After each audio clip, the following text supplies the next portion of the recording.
90% адам hello мен hi'ды шатастырады. Сен ше? 5-ші сынып оқушысы Әлияның ағылшын тілі сабағында жасаған қателігін көрейік. Hi, teacher. Әлия, мұғалімдерге hi деуге болмайды. Танымайтын немесе үлкен кісілерге hello деу керек.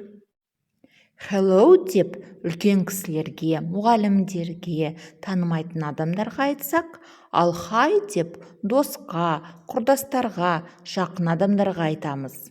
Жақсы екен, түсінікті болды. Кешіріңіз мұғалім, мен білмедім. Енді білетін болдың. Hello, teacher. Дұрыс, осылай үйреніп кетесің. Practice, яғни жаттығу жасаймыз. Бірінші тапсырма таңда, қайсысы дұрыс? Hi, teacher, немесе hello, teacher. Әрине, hello, teacher, сәлеметсіз бе мұғалім? Hi, my friend па, әлде hello, my friend па? Дұрыс айтасың. Hi, my friend, сәлем менің досым. Sir, hi, sir, or hello, sir?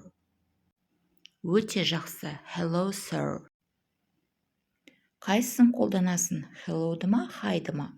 Жаңа жұмысқа кірдің, досыңды көрдің, мұғаліммен сөйлестің, WhatsApp'та досына жаздың. Қазір видеоны паузаға қойып ойланыңыздар.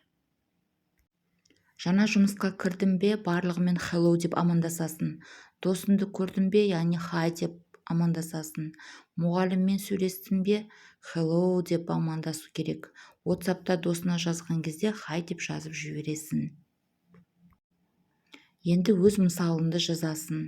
Яғни екі сөйлем жазу керек. Бір сөйлем hello сөзін қолданып, бір сөйлем hi сөзін қолданып. Сөйлемдеріңізді пікір бөліміне жазыңыздар.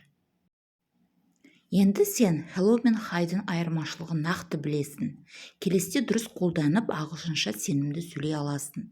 Осындай пайдалы видеолар керек болса, лайк басып, каналға тіркел және комментарий жазуды ұмытпа.